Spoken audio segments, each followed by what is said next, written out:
Hello student, नमस्कार। जैसा कि आप सभी को पता है, असिस्टेंट प्रोफेसर भर्ती परीक्षा 2025 का टारगेट लेकर के इस प्लेटफॉर्म पर जो है वो अंतिम प्रहार टेस्ट सीरीज जो है वह चल रही है, जिसमें यूनिट वाइज टेस्ट और संपूर्ण पाठ्यक्रम पर आधारित जो है वह टेस्टों को शामिल किया गया है। और उन विभिन्न टेस्टों को जो है उनके प्रश्नों को जो है हम वीडियो के माध्यम से सॉल्यूशन उनके देख रहे हैं। पिछली जो प्रथम प्रश्न पत्र की यूनिट है उनके सॉल्यूशनों को हमने देखा है। आज की इस क्लास में जो काव्य शास्त्र है, जो कि असिस्टेंट प्रोफेसर भर्ती परीक्षा 2025 के सेकंड पेपर में शामिल है, उसकी प्रथम यूनिट काव्य शास्त्र है, उस पर चर्चा करेंगे। एक चीज हमेशा याद रखना, काव्य शास्त्र जो है उस काव्य शास्त्र में काव्य प्रकाश शामिल है, साहित्य दर्पण शामिल है, दशरूपक है, नाट्य शास्त्र है, ध्वन्यालोक है। ये कुछ पांच किताबें जो है वह इस यूनिट में है। और इसमें ये मान के चलिए कि काव्य प्रकाश जो है उस काव्य प्रकाश का वेटेज इस पेपर में बहुत ज़्यादा है। इसलिए थोड़ा सा काव्य प्रकाश क्लिष्ट भी लगता है, हमें टफ लगता है, समझ में नहीं आता है।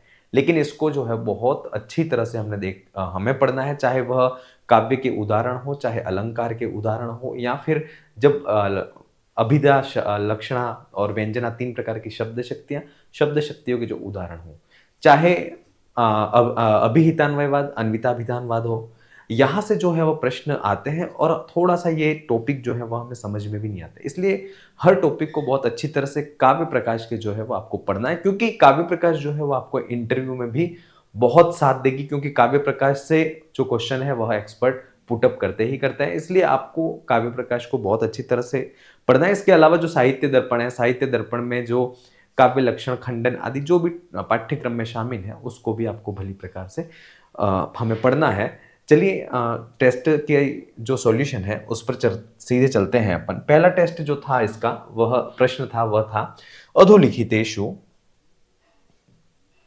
प्रश्न था अधोलिखितेषु नाट्यस्य विशेषणं नास्ति नाट्यशास्त्रानुसारम। नाट्यशास्त्र के अनुसार है वह इन चार विकल्पों में से कौन सा विशेषण जो है वह नाट्यशास्त्र में नहीं दिया गया है। प्रारंभ में जब है वह नाट्यशास्त्र के प्रथम अध्याय जो है उसमें ये लिख बताया गया था कि नाट्यशास्त्र जो है वह नाट्य है वह कैसा है।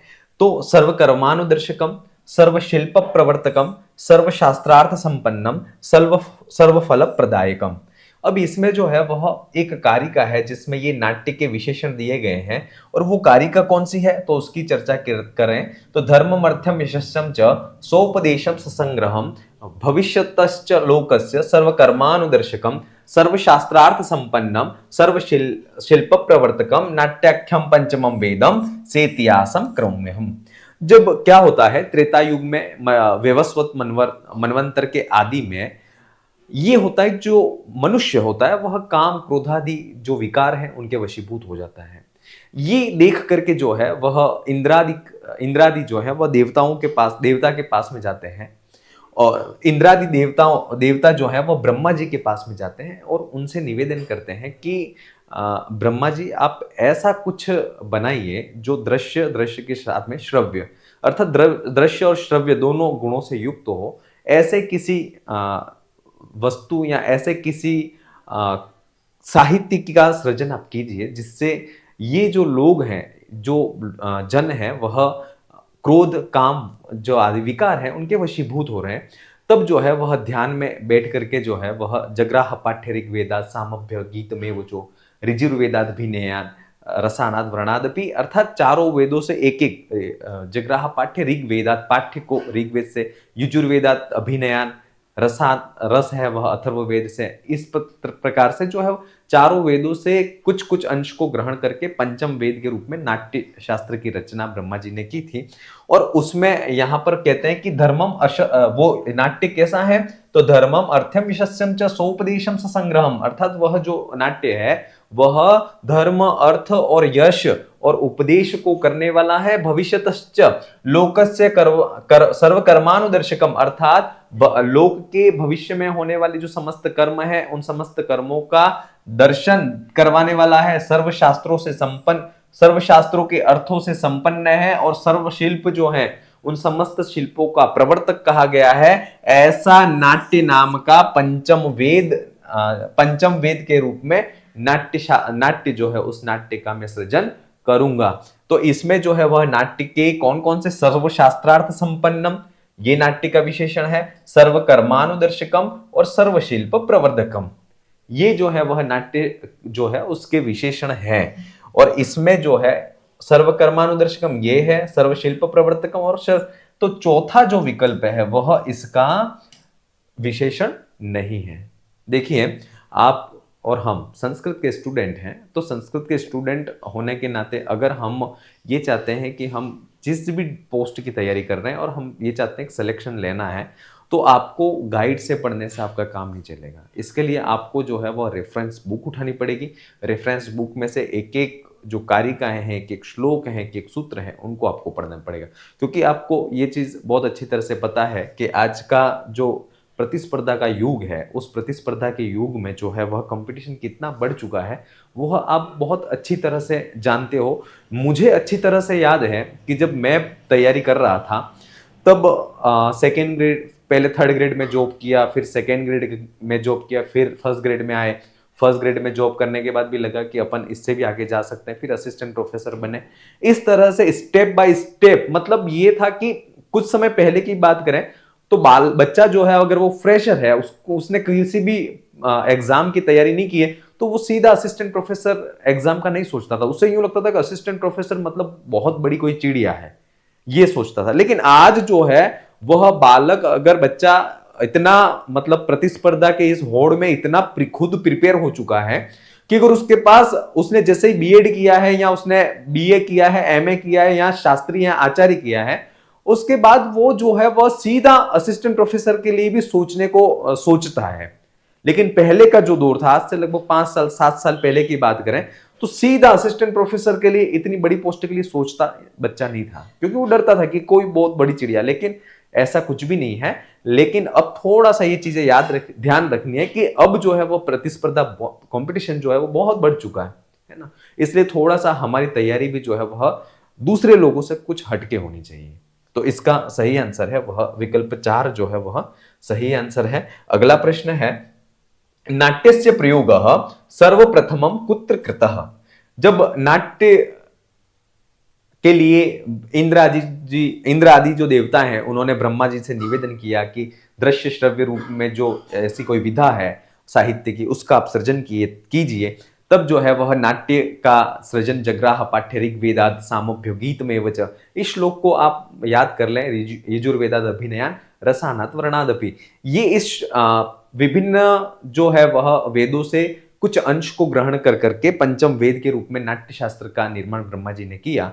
तब उसका मंचन के लिए सबसे पहले जो है वह देवता, जो ब्रह्मा जी जो है वह इंद्र को बुलाते हैं और वह कहते हैं कि मैंने इस नाट्य का सृजन किया है और आप इसको जो है वह आप इसका मंचन करवाएं। तब जो है वह इंद्र कहते हैं कि हे ब्रह्मा जी, हम जो देवता हैं वह इसके मंचन में असमर्थ हैं। जो आप मुनि हैं, भरत आदि जो मुनि हैं, उनसे आप इसका मंचन करवाइए और वह इसके मंचन में सक्षम है, योग्य हैं। तब भरत जो हैं, उन भरत को ब्रह्मा जी बुलाते हैं और उनको और उनके 100 पुत्रों को जो है वह नाट्य शास्त्र की शिक्षा को प्रदान करते हैं। और वह सारी शिक्षा को ग्रहण करने के बाद जब प्रथम अवसर आता है, जब उस नाट्य का मंचन किया जाता है, तो वह कहाँ किया जाता है, तो वह इंद्रध्वज महोत्सव चल रहा था, वहां पर उसका मंचन किया जाता है। कहाँ किया जाता है? इंद्रध्वज महोत्सव। और इंद्रध्वज महोत्सव जो है उसमें किसका मंचन किया गया था? तो दैत्य ध्वंसन। ठीक है, दैत्य ध्वंसन नाम का नाट्य जो है, उस नाट्य का मंचन वहां पर उस इंद्रध्वज महोत्सव में किया जाता है। और इसमें जो है वह जो दैत्य हैं, जो दानव हैं, उन दानवों की पराजय का जो है वह वर्णन इसमें मंचन किया जाता है, जिससे जो है वह दैत्य या जो दानव हैं वह क्रोधित होते हैं और क्रोधित होने के बाद वह उस नाट्य मंचन में वह विघ्नों को उपस्थापित करते हैं। ठीक है, तो इसका नाट्यस्य प्रयोगः सर्वप्रथम कुत्र कृतः, तो इंद्रध्वज महोत्सव में सबसे पहले जो है वह यह किया गया था। अगला प्रश्न, रंगशालायाः साज सज्जाया अखिलम दायित्वम स्वीकृतवान्। जब ब्रह्मा जी ने नाट्य जो है उस नाट्य का निर्माण कर लिया, है ना। इसके बाद जो है वह उन्होंने इंद्र आदि देवताओं से कहा इसके मंचन के लिए, तो इन्होंने मना बोल दिया। भरत मुनि और उनके 100 पुत्रों को इन्होंने शिक्षा प्रदान की कि आप इस नाट्य का मंचन करो। तो उन्होंने उस शिक्षा को ग्रहण करके इंद्रध्वज महोत्सव में दैत्य ध्वंसन नाम के नाट्य का प्रयोग करके उस नाट्य का वहां पर मंचन किया गया। और वहां पर क्या होता है कि उस दैत्य ध्वंसन जो था नाट्य, उसमें जो है वह देवताओं की विजय और जो दानव हैं या दैत्य हैं उनकी पराजय का मंचन वहां पर किया गया था, जिससे जो है वह दैत्य हैं वह या दानव जो है वह क्रोधित होते हैं, और क्रोधित होने के बाद वह उस नाट्य में जो है वह विघ्नों को उपस्थापित करते हैं। तो विघ्नों को उपस्थापित करते हैं तब जो है वह ब्रह्मा जी जो है उन्हें यह जरूरत लगती है कि एक नाट्य मंडप का निर्माण होना चाहिए, जिसके अंदर उस नाट्य का मंचन जो है वह वहां पर किया जा सके। तब वह जो है वह विश्वकर्मा जो थे, उस विश्वकर्मा को आदेश देते हैं कि आप जो है वह एक सुसज्जित नाट्य मंडप का निर्माण करके या नाट्यशाला का निर्माण करके हमें दीजिए, जिससे इस नाट्य का मंचन वहां पर किया जाए। तो रंगशाला का साज सज्जा का अखिल दायित्व किसने स्वीकार किया था? तो विश्वकर्मा जो है उन्होंने इस दायित्व को स्वीकार किया था। एक एक चीज जो है वह एक कहानी या स्टोरी के माध्यम से समझा रहा हूं, ताकि सारी चीजें जब परीक्षा में प्रश्न आए तब आपको सारी पिक्चर क्लियर हो जाए कि ये चीज ऐसे बताई गई थी, ताकि वहां पर कंफ्यूजन जो है वह नहीं रहे। नाट्य प्रयोगे पूर्वकृता नांदी अस्ति। जब नाट्य का प्रयोग किया गया तब आप सभी को पता है सबसे पहले नांदी पाठ किया जाता है। नांदी पाठ का मतलब होता है मंगलाचरण, जिसको कह सकते हैं कि जिससे जो कार्य हम करने जा रहे हैं वह निर्विघ्न रूप से और सानंद रूप से संपन्न हो जाए।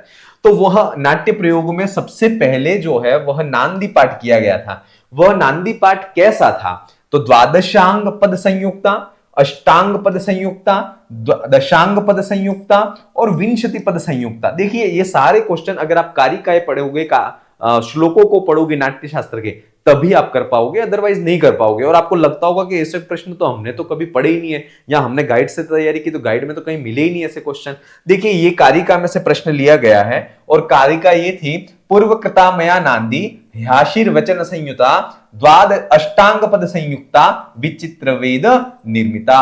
अर्थात जब नाट्य का मंचन किया गया तो सबसे पहले पूर्वकृता मया नांदी, अर्थात मेरे द्वारा, भरत के द्वारा सबसे पहले नांदी पाठ किया गया। नांदी पाठ माने मंगलाचरण को किया गया। वह मंगलाचरण कैसा था? तो ह्याशीर वचन संयुक्ता, अर्थात आशीर्वादात्मक वचनों से युक्त था, और अष्टांग पद से संयुक्त था, और विचित्र वेद निर्मिता, वेदों के द्वारा निर्मित और विचित्र रूप से वह नांदी पाठ मेरे द्वारा किया गया था।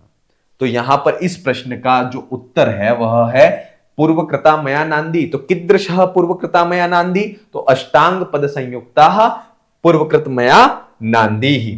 तो नाट्य प्रयोगे पूर्वकृता नांदी अस्ति, तो अष्टांग पद संयुक्ता, विकल्प 2 जो है वह इसका सही आंसर था। ठीक है, जहां से प्रश्न बनने की संभावना है उन समस्त प्रश्नों को यहां पर बताया जा रहा है और उसकी कारिकाओं को बताया जा रहा है, इसलिए आपको बहुत अच्छी तरह से उसको देखना है। सुमेलनम कुरुतः विष्णु, कुबेर, सूर्य, वायु।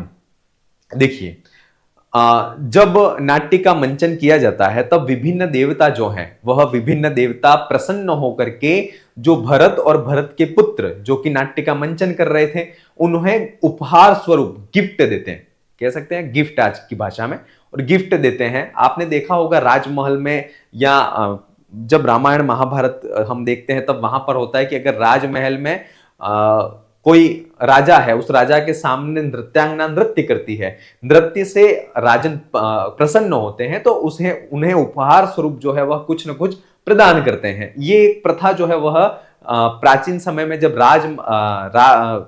राजमहल की बात करते थे तब वहां पर ये चीज एक चलती थी। तो वही यहां पर जब नाट्य का मंचन भरत मुनि और उनके पुत्रों द्वारा किया गया तब जो देवता हैं उन देवताओं की विजय को प्रस्तुत किया गया था उसमें। तो उससे जो है वह देवता जो है वह प्रसन्न होकर के उन भरत और भरत के पुत्रों को जो है वह उस नाट्य जो नाट्य है उस नाट्य के सम्यक प्रस्तुतिकरण हेतु विभिन्न उपहार जो है वह प्रदान करते हैं। और इसके लिए जो है वह कारिका भी दी गई थी और कहते हैं प्रीतस्तु प्रथमम शक्रो दत्तवान स्वध्वजम शुभम ब्रह्म कुटिलकम चैव भृंगार वरुण शुभम सूर्य छत्रम शिवम शिव सिद्धि वायु व्यजनमेव च विष्णु सिंहासनम चैव कुबेरो मुकुट तथा। अब यहां पर कहते हैं प्रीतस्तु प्रथमम शक्रो, अर्थात सबसे पहले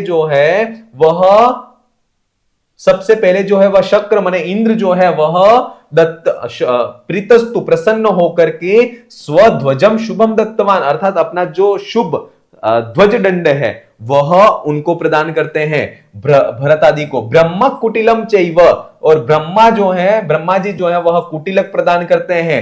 वरुण जो है देवता है वह भृंगार प्रदान करते हैं। और सूर्य छत्रम शिवम सिद्धि, अर्थात सूर्य जो है वह छत्र को प्रदान करते हैं, भगवान शिव सिद्धि को प्रदान करते हैं, और भगवान इंद्र वायु देवता व्यजन को प्रदान करते हैं, विष्णु सिंहासन को प्रदान करते हैं, और कुबेर देवता जो है वह प्रसन्न होकर के मुकुट प्रदान करते हैं। इस प्रकार से विभिन्न देवता उन भरत और भरत के पुत्रों को जो है वह उपहार स्वरूप ये उपहार प्रदान करते हैं। और यहां पर ये सुमेलिन उस कारिका के आधार पर करना है।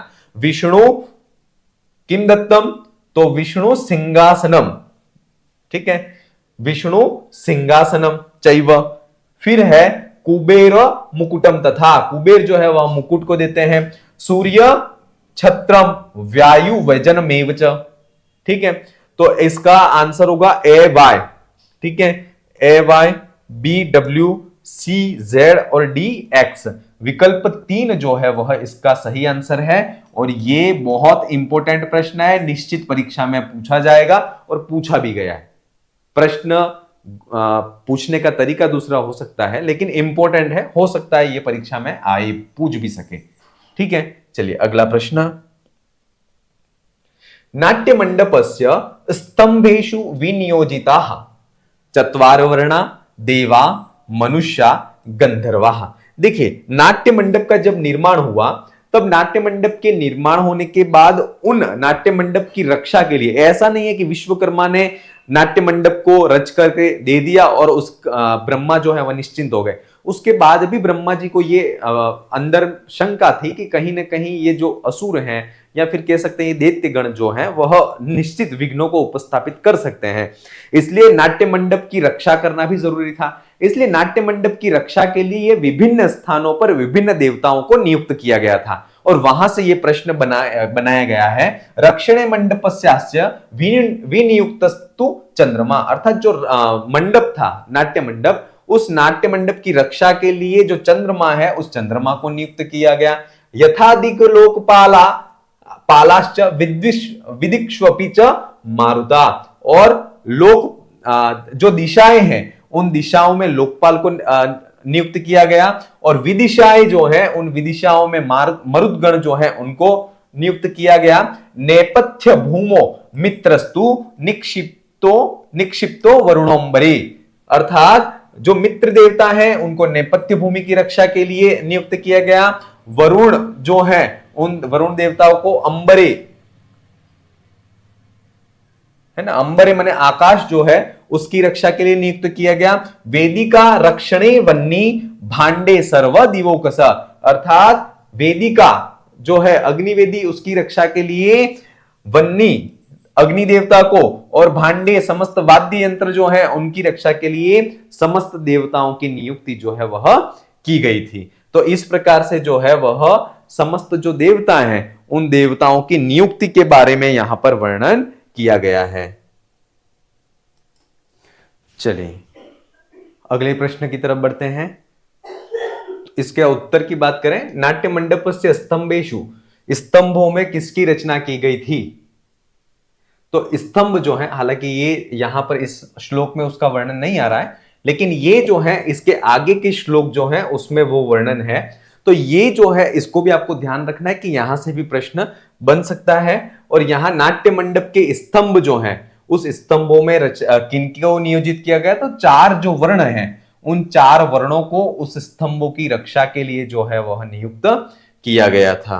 अगला प्रश्न ये वर्णाश्चत्वार एवास्य स्तंभेषु विनियोजिता आदित्याश्चैव रुद्राश्च न्यस्ता स्तंभांतरेषु च धारणेष्वपि भूतानि शाला स्व अप्सरस्तथा सर्ववेशम्यक्षिण्यो महीपृष्ठे महोदधि।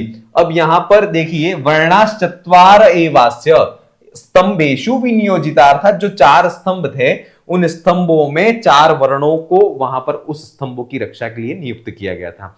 ये जो 4 श्लोक हैं वह चारों श्लोक बहुत इंपॉर्टेंट हैं और वहां से परीक्षा में प्रश्न भी पूछे जाते हैं। अगला प्रश्न, नाट्यशास्त्रे पात्राणाम रक्षार्थम देवानाम समीचीनम विकल्पेन योजयत। अब जो है वह जो नाट्य मंडप है उस नाट्य मंडप की रक्षा के लिए तो विभिन्न देवताओं की को स्थापित कर लिया, लेकिन उसके साथ में ही जो पात्र हैं उन पात्रों की भी रक्षा करना जरूरी है, क्योंकि हो सकता है नाट्य मंडप की तो रक्षा देवता कर लें, लेकिन अगर पात्रों की रक्षा के लिए भी समुचित देवताओं को नियुक्त नहीं किया जाए तो कहीं ना कहीं उन पात्रों का अहित हो सकता है। इसलिए पात्रों की रक्षा के लिए भी एक एक देवताओं को नियुक्त किया गया था। तो इसके लिए कारिका है और वो कहा गया है कि नायकः रक्षित इंद्रस्तु नायिका तु सरस्वती विदूषकमथोंकारः शेषस्यास्तु प्रकृतिर्हर। अर्थात जो नायक थे नाटक का, उस नाटक के नायक की रक्षा जो है वह इंद्र है ना, उस नाटक के नायक की रक्षा के लिए इंद्र को नियुक्त किया गया, और नायिका जो है उस नायिका की रक्षा सरस्वती करें, और विदूषक जो है जो कि हास्य पात्र को होता है उस विदूषक की रक्षा जो है अथो ओंकार जो है वह उस विदूषक की रक्षा करें, और शेष पात्र हैं उन शेष पात्रों की जो रक्षा है वह प्रकृतिर्हर, अर्थात भगवान जो शिव हैं वह उन शेष अन्य पात्रों की रक्षा करें। तो इस प्रकार से ये जो है वह प्रश्न यहां से लिया गया है। विदूषक की रक्षा कौन करता है करे, तो ओंकार ध्वनि। नायिका की रक्षा सरस्वती करे, नायक की रक्षा इंद्र करे, और शेषास्तु प्रकृतिर्हरः। ठीक है, तो विकल्प इसका आंसर क्या होगा, 1 का 2 फिर 1 फिर 3 और 4, विकल्प 4 जो है वह इसका सही आंसर होगा। कारिकाएं जो हैं उनको भली भांति बहुत अच्छी तरह से आपको समझना है, क्योंकि यहां से प्रश्न निश्चित परीक्षा में पूछा जाएगा। अधस्ताद रंगपीठस्य रक्षणे विनियोजिताः, अधस्ताद रंगपीठस्य रक्षणे विनियोजिता, अर्थात जो रंगपीठ के नीचे का हिस्सा जो है उस नीचे के हिस्से को रक्षणे, उसकी रक्षा के लिए किसको विनियोजित किया गया था, तो कहते हैं रंगपीठस्य मध्य तु स्वयं ब्रह्म प्रतिष्ठितम, अर्थात रंगपीठ का मध्य का जो भाग है उस मध्य के भाग में स्वयं ब्रह्मा जो है उस ब्रह्मा की प्रतिष्ठा को वहां पर किया जाता है, या ब्रह्मा जो है ब्रह्मा की स्थापना को वहां पर किया जाता है। इत्यर्थ रंग मध्य तु क्रियते पुष्पमोषणम, इसलिए रंग मंच पर जब नाट्य का मंचन किया जाता है तब रंग मध्य तु क्रियते पुष्पमोषणम पुष्पमोक्षणम, अर्थात जब रंगमंच का रंग पीठ पर जो है वह रंगमंच का नाट्य का जो है वह मंचन होता है, तब मध्य भाग में जो है वह पुष्प क्षेपण किया जाता है। क्यों किया जाता है, क्योंकि वहां पर ब्रह्मा जो है उस ब्रह्मा की प्रतिष्ठा को वहां पर स्थापित किया जाता है।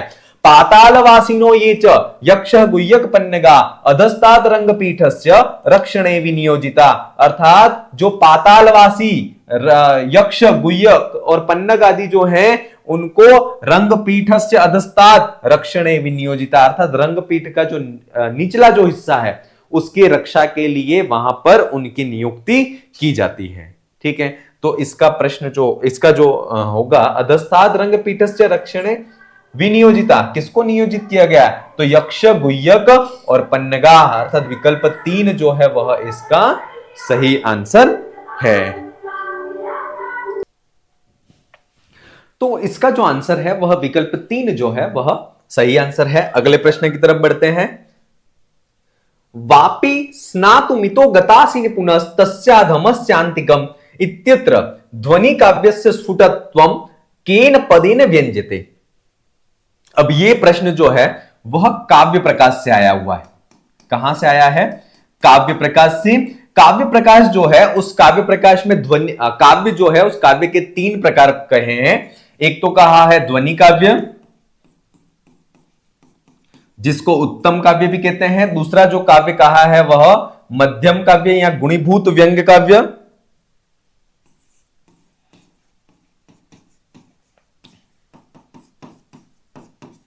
गुणीभूत व्यंग्य काव्य, जिसको मध्यम काव्य कहते हैं। और तीसरा जो काव्य का प्रकार है वह है चित्र काव्य। ठीक है, जिसको अवर काव्य या अधम काव्य भी कहते हैं।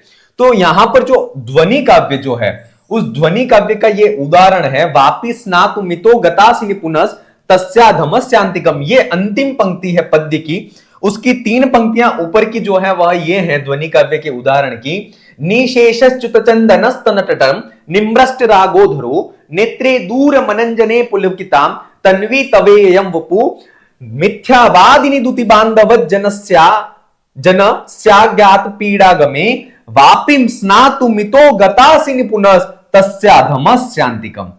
अब यहां पर ये प्रश्न में यह पूछा गया है कि इस पंक्ति में ध्वनि काव्य जो है, उस ध्वनि काव्य का स्फुटत्व किस पद के द्वारा अभिव्यक्त हो रहा है, यह पूछा जा रहा है।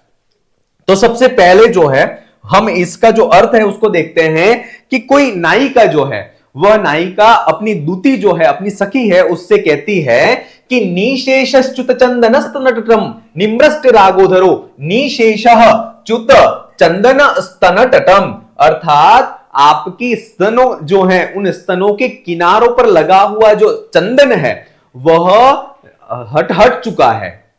आपके स्तनों के किनारों पर लगा हुआ जो चंदन है वह च्युत अर्थात गिर चुका है, हट चुका है। और निम्रष्ट रागोधरो, अर्थात आपके जो अधर हैं, आपके जो होंठ हैं, उन होंठों पर लगी हुई जो लालिमा या लिपस्टिक जो है वह भी निम्रष्ट हट चुकी है। और नेत्रे दूर मनंजने, अर्थात अंजने दूरम नेत्रे, अर्थात जो आपके आंखों में लगा हुआ जो काजल था वह भी हट चुका है। और तन्वी, हे तन्वी, अर्थात कृष शरीर वाली दुति मित्र सखी तवेयम वपु पुलकिता, और यह तुम्हारा शरीर जो है वह रोमांचित हो रहा है इनसे, इन लक्षणों से।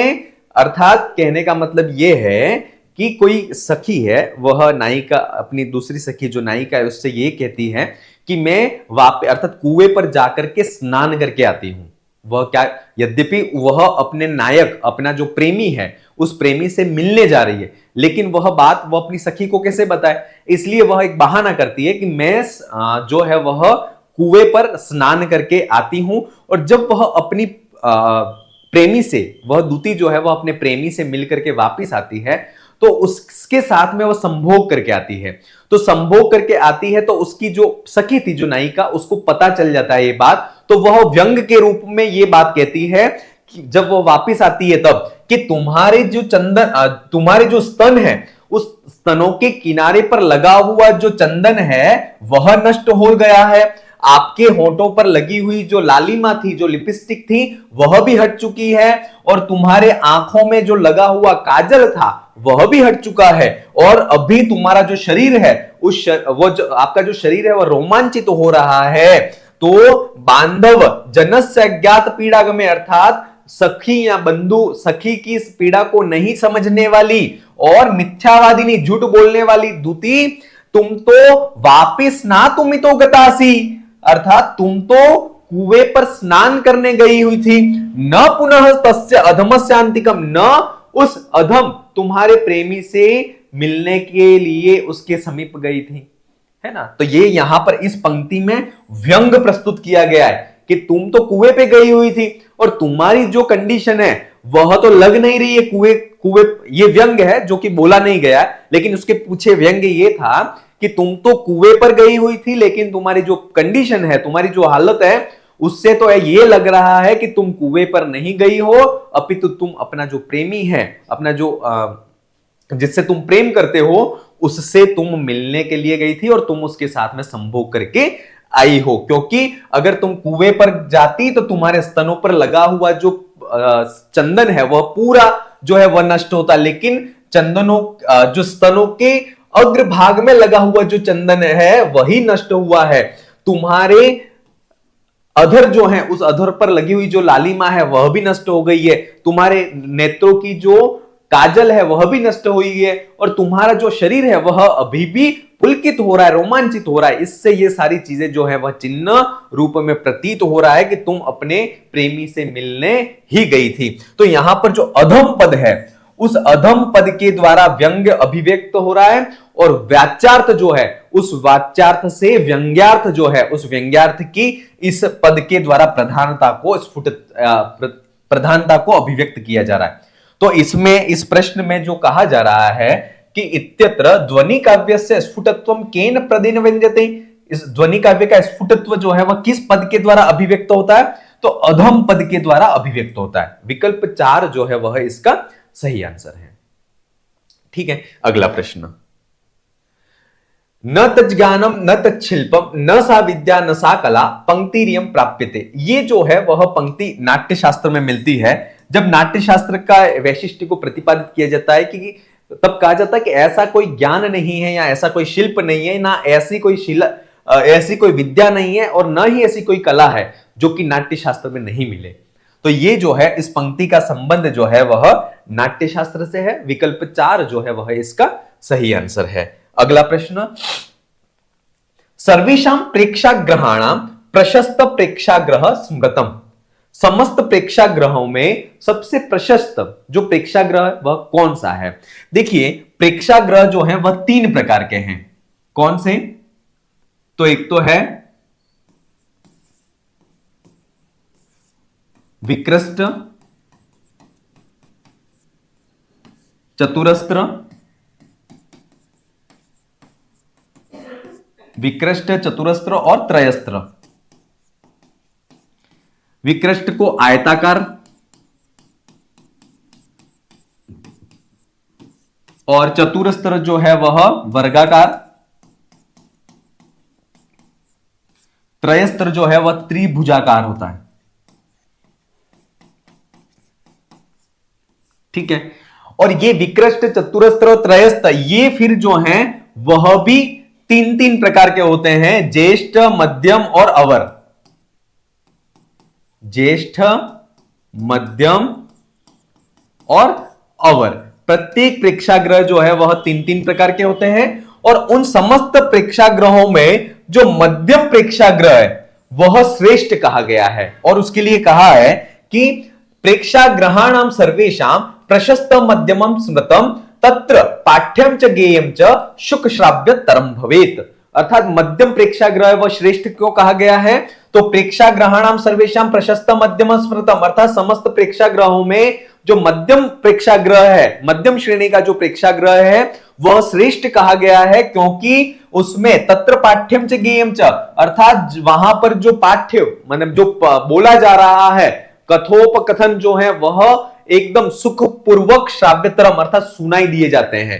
तो वहां पर जो पाठ्य है वह और गेय अर्थात जो गीत आदि जो गाए जाते हैं वह सुखपूर्वक वहां पर सुनाई देते हैं। बाकी जो है उसमें जो है, इससे ऊपर ज्येष्ठ की बात करें तो ज्येष्ठ में जो है उसमें भी जो है वह सुख अच्छी प्रकार से जो पाठ्य और गेय वो उनका श्रवण नहीं होता है और नहीं अधम में होता है। लेकिन मध्यम श्रेणी के जो प्रेक्षाग्रह हैं उसमें पाठ्य और गेय जो है वह सुखपूर्वक हम सुन सकते हैं, इसलिए समस्त प्रेक्षाग्रहों में प्रशस्त जो है वह प्रेक्षाग्रह मध्यम श्रेणी का जो प्रेक्षाग्रह है वह कहा गया है। ठीक है, तो इसका विकल्प होगा विकल्प 2 जो है वह इसका सही आंसर होगा। अगला प्रश्न, प्रेक्षाग्रहाणां प्रमाणम निर्दिष्टम। जो प्रेक्षाग्रह होते हैं उनकी मापने का जो प्रमाण है वह कितने प्रकार से निर्दिष्ट किया गया है? तो इसके लिए जो है वह कहा गया है प्रमाणमेषां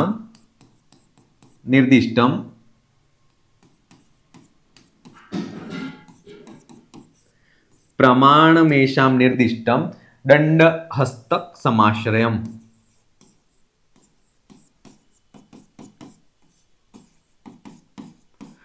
ये पंक्ति है जिसमें यह कहा गया है कि प्रमाणमेषां निर्दिष्टम अर्थात उपरोक्त पहले जो हमने प्रेक्षागृह 3 प्रकार के, और फिर के उसके ज्येष्ठ मध्यम अवर 3 प्रकार। फिर तो ये जो प्रेक्षागृह हैं उनके मापने का जो प्रमाण है वह हस्त और दंड, 2 प्रकार से उन प्रेक्षागृहों का माप किया जा सकता है। तो प्रेक्षाग्रहणम प्रमाणम निर्दिष्टम, तो प्रेक्षाग्रहणम प्रमाणम हस्तदंडात्मकश्च, अर्थात विकल्प 3 जो है वह इसका सही आंसर है। अगला प्रश्न, समीचीनम कथनस्य चयनम कुरुतः। समीचीन कथन का आपको चयन करना है। अणवो अष्टो दंडः प्रोक्तः, रजो अष्टो बालः उच्यते, बालालिक्षाष्टकम भवेत, यवाष्टो तथा युगः। अब देखिए समीचीन कथन जो है उसका आपको चयन करना है। अब याद रखना कि नाट्य मंडप जो है उसमें मापने के जो प्रमाण है वह हस्त और दंड, ये 2 चीजें होती है। लेकिन हस्त और जो दंड है वह भी एक छोटी छोटी इकाइयों के द्वारा बनता है। तो वह छोटी छोटी इकाइयां कौन सी हैं जिनका प्रयोग जो है वह नाट्य मंडप की रचना के समय जिनका प्रयोग किया जाता है? तो कहा है अणुरजश्च बालश्च लिक्षा युका यवस्तथा अंगुलम च तथा हस्तो दंडश्चैव प्रकीर्तिता। ये नाट्य मंडप की रचना के समय काम आने वाली मापने की इकाइयां हैं, ये थोड़ा सा याद रखना। और नाट्य मंडप हस्त और दंडात्मक प्रमाण वाला कहा गया है। अब अणु किसको कहते हैं? तो 8 अणु बराबर 1 रज होता है। 8 अणुओं का क्या होता है? 1 रज कहा गया है। और 8 रजों के बराबर जो है वह 1 बाल होता है, ठीक है। और 8 बाल के बराबर 8 बाल के बराबर 1 लिख होती है।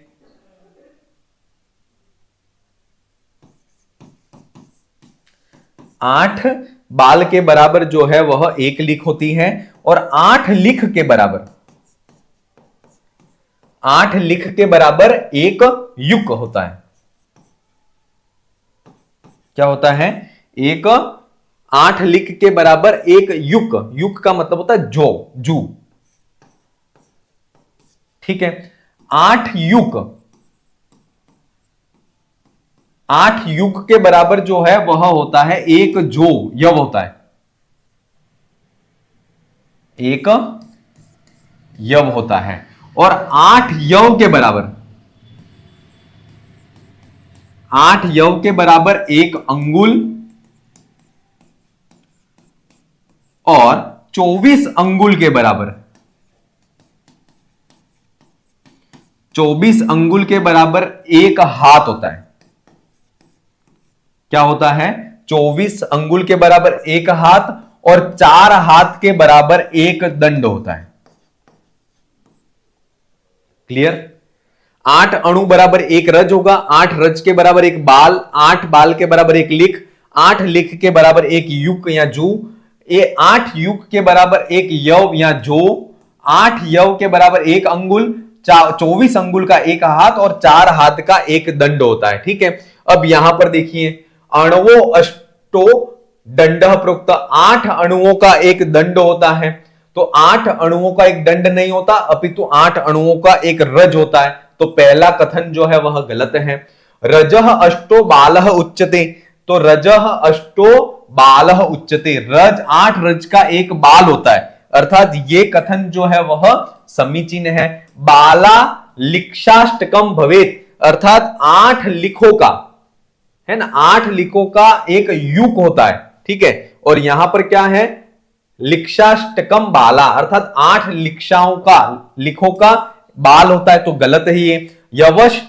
यवस्त्वष्टो युकः, यवस्त्वष्टो अंगुलः, अर्थात 8 यवों का 1 अंगुल होता है, तो ये कथन भी जो है वह गलत है। अर्थात ये कथन और ये तीनों असमीचीन है, समीचीन नहीं है। ये जो है वह समीचीन कथन है। विकल्प 3 जो है वह इसका 2 जो है वह इसका सही आंसर है। अगला प्रश्न, नाट्य कर्मणि कस्मिन नक्षत्र योगे तु शुक्लम सूत्रम प्रसारियेत, तो कहा है पुष्य नक्षत्र योगे तु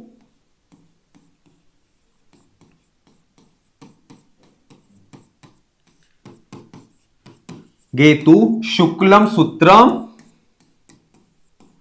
सूत्रम प्रसारित, अर्थात जब प्रसारित। जब नाट्य मंडप की का सृजन किया या उसका निर्माण करना किया जाता है, तब सबसे पहले जो है वह भूमि की शुद्धि आदि या उसमें जो हड्डियां आदि जो है उनका शोधन करने के बाद पुष्य नक्षत्र के योग होने पर जो सूत्र है अर्थात जो रस्सी है उस रस्सी को प्रसारित वहां पर फैला करके जो है वह उसका माप आदि का जो कार्य है वह करना प्रारंभ करना चाहिए। तो उसको किस नक्षत्र के योग में करना चाहिए? तो पुष्य नक्षत्र के योग में जो है वह उस रस्सी के प्रसार आदि के माध्यम से उसके मापन आदि की क्रियाओं को करना चाहिए। तो इसका विकल्प 3 जो है वह सही आंसर है। अगला प्रश्न,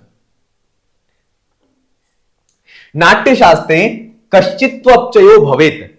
देखिए, जब नाट्य मंडप का निर्माण करते हैं तब जो है उसका माप करने के लिए जो है वह रस्सी का प्रयोग किया जाता है कि इसका माप किस प्रकार से। तो जब उसका माप करते हैं तब यह है कि वो जो रस्सी है जिसके माध्यम से उसका माप किया जा रहा है उसके टूट जाने पर या उसका हाथ जो 2 जने या 3 जने जो उसका माप कर रहे हैं अगर उनसे हाथ से छूट भी जाए तो ये जो है वह ज्योतिष शास्त्र के अनुसार कुछ ना कुछ अपशकुन होता है, ऐसा यहां पर नाट्य शास्त्र में कहते हैं।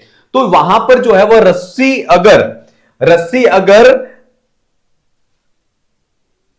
अर्ध छिन्ने भवित सूत्रो स्वामीनो मरण ध्रुवम, अर्थात जो रस्सी है जिसके द्वारा उस नाट्य मंडप का निर्माण करने के लिए या नाट्य मंडप का माप किया जा रहा है, तो रस्सी अगर अर्ध छिन्ने बीच में से अगर टूट जाए तो स्वामीनो मरणध्वम, अर्थात जो स्वामी है उस स्वामी का मरण निश्चित रूप से होता है। और त्रिभागया छिन्नयात रज्ज्वा, अर्थात रस्सी 1/3 भाग से टूटती है ना। रस्सी जो है वह तीसरे भाग से अगर टूट जाती है तो राष्ट्र पर कोई ना कोई कोप अर्थात कोई ना कोई देश पर जो है वह विपत्ति आएगी, ऐसा अपशगुन माना जाता है। छिन्नायाम तो चतुर्भागे प्रयुक्तुर्नाश उच्यते, और अगर रस्सी 1/4 भाग से अगर टूटती है तब ऐसा मानता है कि जो नाट्य का नट है प्रयुक्तुर्नाश अर्थात जो नट है उस नट का नाश या उसकी मृत्यु हो जाएगी या होने वाली है। और हस्तात् प्रवृष्टयापि कश्चित्वपचयो भवेत्, और रस्सी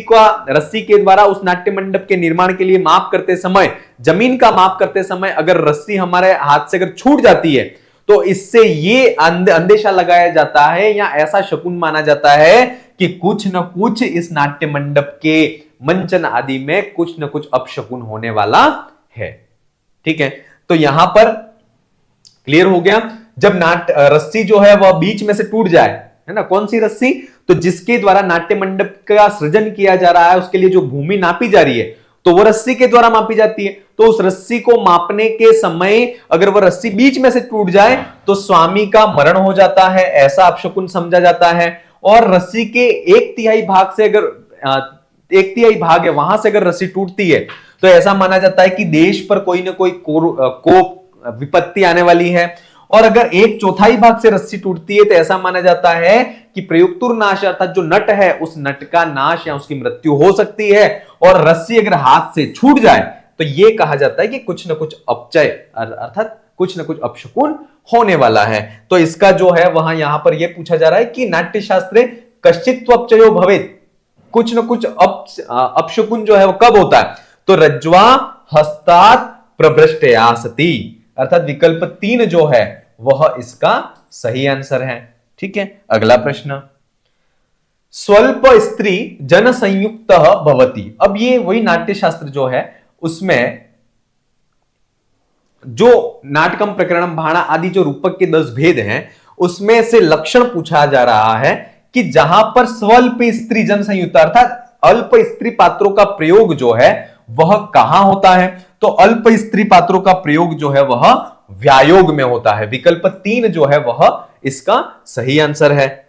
अगला प्रश्न, ये प्रश्न जो है वह बहुत इंपॉर्टेंट है और निश्चित परीक्षा में पूछा जाता है। ठीक है, तो इसमें जो है वह यह है कि आपने उस कारिका को पढ़ा होगा, जग्राह पाठ्य ऋग्वेदाद सामभ्यो गीतमेव च युजुर्वेदाद अभिनयान रसानाद वर्णादपि। तो जग्राह पाठ्य ऋग्वेदाद सामभ्यो गीतमेव च युजुर्वेदाद अभिनयान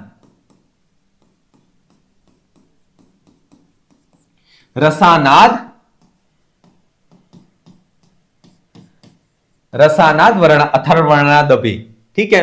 अर्थात जगरा इसका जो है वह आपको क्रम से इसको जमाना है कि ऋग्वेद से जो है वह नाट्य मंडप या नाट्य जो है उस नाट्य का नाट्य शास्त्र के निर्माण के समय जो है वह ऋग्वेद से पाठ्य को लिया गया, सामवेद से गीत को लिया गया, यजुर्वेद से अभिनय को लिया गया और अथर्ववेद से रस को लिया गया और इनको लेकर के जो है वह पंचम वेद के रूप में नाट्य शास्त्र का निर्माण किया गया। इसलिए नाट्य शास्त्र को पंचम वेद की संज्ञा भी दी गई है। तो यहां पर जो है वह पहला पाठ्य, फिर है गीतम, फिर अभिनयन और फिर रस।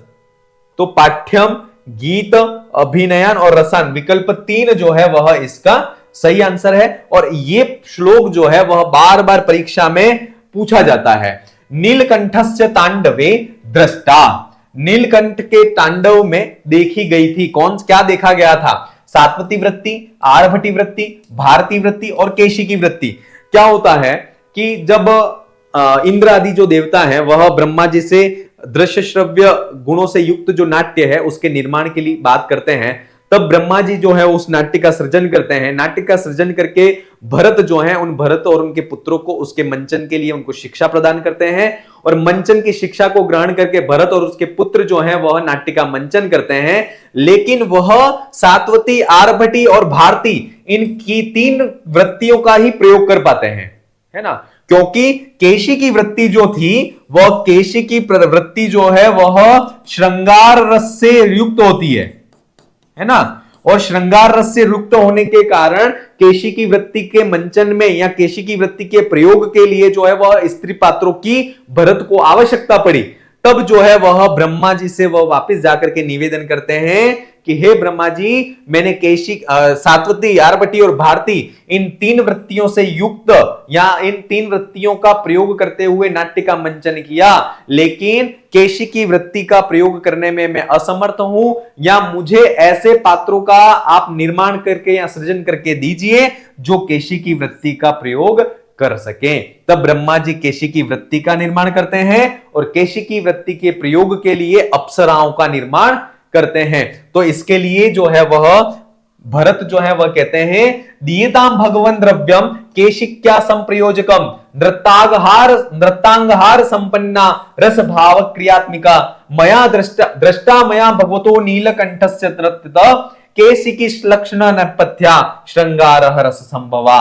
अर्थात हे भगवान ब्रह्मा जी, आप केशी की वृत्ति के लिए आवश्यक जो द्रव्य है उस द्रव्य को आप मुझे दीजिए जो कि नृत्तांग हार संपन्ना, अर्थात नृत्य आदि जो क्रियाएं हैं उनसे संपन्न हो, इसके बाद रस भाव और क्रिया इनसे युक्त हो, और उस केशी की वृत्ति को जो है वह मैंने सबसे पहले भगवान नीलकंठ जो भगवान शिव हैं उन शिव के तांडव के समय, है ना, दृष्टामया भगवतो नीलकंठ कंठस्य नृत्य, अर्थात जो भगवान नीलकंठ थे उनके नृत्य अर्थात जो तांडव नृत्य था उसमें मैंने उस केशी की वृत्ति को सबसे पहले देखा था जो कि श्रृंगार रस संभवा, अर्थात जो श्रृंगार रस से उत्पन्न होने वाली है। ऐसी उस केशी की वृत्ति के प्रयोग के लिए मुझे द्रव्य को प्रदान कीजिए, ऐसा जो है वह भरत जो है वह भगवान ब्रह्मा से कहते हैं। और इसके बाद जो है वह केशी की वृत्ति के प्रयोग के लिए जो है वह किसको उत्पन्न करके देते हैं? अप्सराओं का निर्माण करते हैं। तो यहां पर जो है वह नीलकंठ से तांडवे दृष्टा, नीलकंठ के तांडव में भरत ने क्या देखा था? तो केशी की वृत्ति को देखा था जो कि स्त्री पात्रों से के द्वारा केशी की वृत्ति के प्रयोग के लिए स्त्री पात्रों की आवश्यकता होती है और श्रृंगार रस जो है उस श्रृंगार रस से युक्त होती है। और ये इसके कुछ विशेषण है, ये थोड़ा सा याद रखना, नृत्तागहार संपन्ना, रस भाव क्रियात्मिका और श्लक्ष्ण नेपथ्या श्रृंगार रस संभवा। ये परीक्षा में पूछा जा सकता है। श्रृंगार रस संभवा का तो आपको पता होना चाहिए कि श्रृंगार रस संभवा केशी की वृत्ति। ठीक है, अगला प्रश्न, नाट्यशास्त्रे स्वयं भुवा शिष्ये सह भांडो नियुक्त, अर्थात नाट्यशास्त्र में जो ब्रह्मा जी हैं उन्होंने शिष्यों के साथ में भांडो, भांड मने जो वाद्य यंत्र हैं, उन वाद्य यंत्रों के वादन के लिए किसको नियुक्त किया था? ठीक है, तो इसके लिए श्लोक है स्वातिर्भाण्डोर नियुक्तो अथ स शिष्ये स्वयं भुआ नारदाद्यश्च गंधर्वा गान योगे विनियोजिता। अर्थात जो स्वयंभू अर्थात जो ब्रह्मा जी हैं, उन ब्रह्मा जी ने शिष्य सह स्वाति भांडो नियुक्तो अर्थात शिष्यों के साथ में जो स्वाति हैं उनको भांड अर्थात जो वाद्य यंत्र हैं उन वाद्य यंत्र के वादन हेतु उन्हें नियुक्त किया था। और नारद आदि जो गंधर्व थे उन नारद आदि गंधर्व को गान कार्य में नियुक्त किया गया था। तो यहां पर जो है वह प्रश्न ये है कि नाट्य शास्त्रे स्वयंभुवा शिष्य सह भांडो नियुक्त, शिष्यों के साथ में भांड कार्य में किसको नियुक्त किया था? तो स्वाति विकल्प एक जो है वह इसका सही आंसर है। अगला प्रश्न, दश रूप के प्रकृतित्वादन्येषां भूयो रस परिग्रहात् इत्यनेन कस्य वैशिष्ट्यं प्रतिपादितम्। अर्थात दश रूपक का जो तृतीय प्रकाश है उसमें रूपकों की चर्चा की गई है। उसमें सबसे पहला जो नाट्य है उस नाट्य का वर्णन करते हैं और कहते हैं कि जो प्रकृतित्वाद अन्येषाम अर्थात समस्त अन्य रूपक हैं उन अन्य रूपकों का प्रकृति अर्थात मूल रूप होने के कारण और भूयो रस परिग्रहात और अत्यधिक मात्रा में प्रचुर रस से परिग्रह सहित होने के कारण सबसे पहले जो है वह में नाटक जो है ना उस नाटक के स्वरूप का या नाटक के लक्षण को प्रतिपादित कर रहा हूं। इस प्रकार से यहां पर इस पंक्ति के द्वारा जो है वह नाटक जो है उस नाटक के वैशिष्ट्य को भरत जो धनंजय हैं उन्होंने प्रतिपादित किया था। जब तृतीय प्रकाश जो है 10 रूपक का, उस 10 रूपक के तृतीय प्रकाश में नाटक प्रकरण भाण इनका जो है वह स्वरूप जो है वह क्रमशः प्रतिपादन किया गया।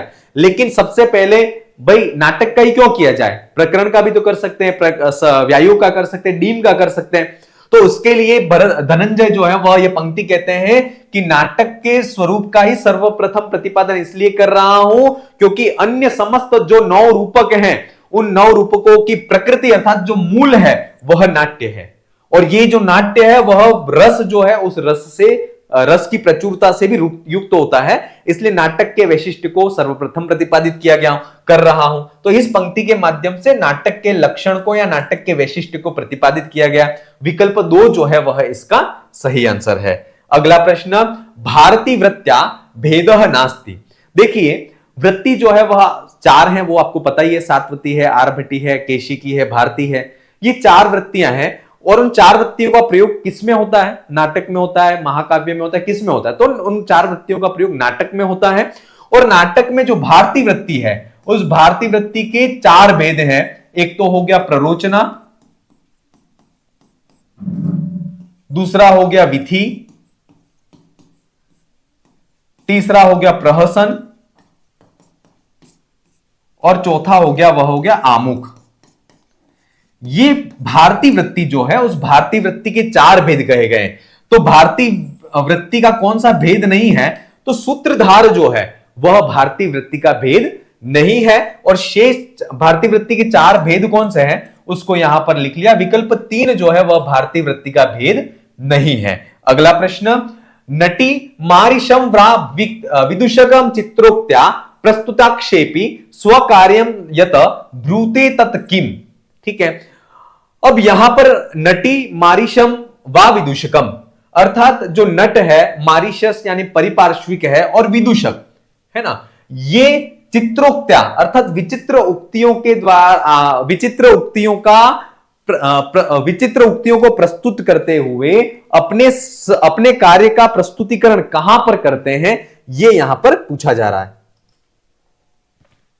हां, तो इसका जो सही आंसर है वह आमुख जो है वह सही आंसर है कि जहां पर पात्र नटी या परिपार्श्विक या विदूषक के साथ में चित्र विचित्र उक्तियों को प्रस्तुत करते हुए अपने कार्य का जहां पर वर्णन करता है उसको क्या कहते हैं? तो उसको आमुख कहा जाता है। 10 रूपक से लिया गया क्वेश्चन है। विकल्प 1 जो है वह इसका सही आंसर है। अगला प्रश्न, काल साम्य समाक्षिप्तः प्रवेशः स्यात् रिक्त स्थानम पूरयत्। ठीक है, अब देखिए आमुख जो है, भारतीय वृत्ति के चार भेद हो गए, है ना, प्ररोचना है, विधि है, प्रहसन है और आमुख है। तो आमुख जो है, उस आमुख के जो है वह भेद जो है वह चार हो जाते हैं। कौन कौन से? तो एक तो हो गया कथोद्घात। आमुख जो है उसका अपर नाम जो है वह प्रस्तावना भी है। क्या है? प्रस्तावना। अब आमुख जो है उसका पहला भेद जो है वह हो गया कथोद्घात।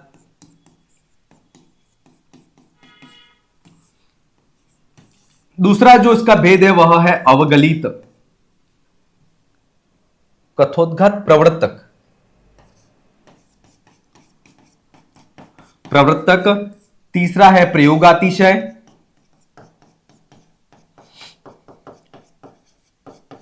प्रयोगातिशय। और चौथा जो है वह विधि के 13 अंग, विधि के 13 अंग। ये जो है वह आमुख या प्रस्तावना जो है वो उसके चार भेद होते हैं। और काल साम्य समाक्षिप्त, अर्थात काल अर्थात ऋतु आदि की समानता के आधार पर, है ना, ऋतु आदि की समानता के आधार पर उक्ति विचित्र उक्तियों के माध्यम से जहां पर पात्र जो है वह प्रवेश करता है ना, उसको क्या कहते हैं? तो उसको जो कहते हैं वह कहते हैं प्रवर्तकम कहते हैं। क्या कहते हैं? प्रवर्तकम। विकल्प 4 जो है वह इसका सही आंसर है। आमुख के चारों भेद जो है वह आपको याद होने चाहिए। विथ्यंगानि संति, विधि के अंग जो है वह कितने हैं? तो आपको पता ही है कि विधि के जो है अंग वह है 13 अंग हैं। कितने हैं? 13 अंग। यद्यपि 13 अंगों के नाम नहीं पूछे जाते हैं, फिर भी हमें एक सरसरी निगाहों से विधि के 13 अंग हमें पता होना चाहिए। उद्घात्य है, अवगलित है, प्रपंच है, त्रिगत है, वाक केली है, अधिबल है ना, ये सारे कुछ है, नालिका है, ये विधि के 13 अंगों के अंतर्गत आते हैं। तो विधि के अंग कितने हो गए? 13 हो गए।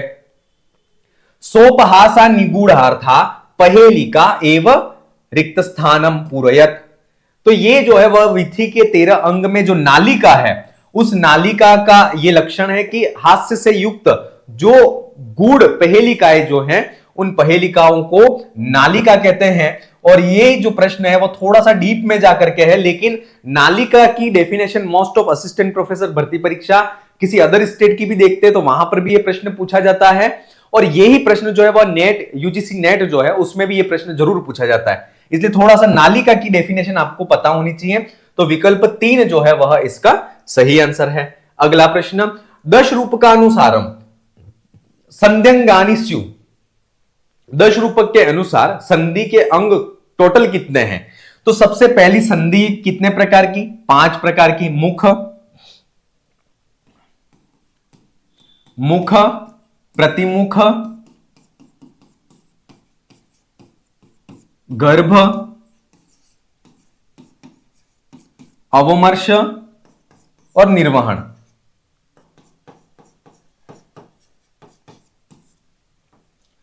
पांचवा जो है वह हो गया निर्वहन। ये 5 संधियां हैं, इनके भेद हैं। प्रतिमुख के 13 हो गए, इसके फिर 12, इसके 13 और ये हो गए 14 भेद। मुख संधि के 12, प्रतिमुख के 13, गर्भ के 12, अवमर्श के 13 और निर्वहन के 14। ये टोटल संधियों के प्रभेदों को मिला दें तो ये संधियों के भेद जो होते हैं वह 64 हो जाते हैं। कितने होते हैं? 64। तो 10 रूप का अनुसार हम संध्यंगानि स्यु तो चतुष्षष्टि। विकल्प 4 जो है वह इसका सही आंसर है। 64 जो है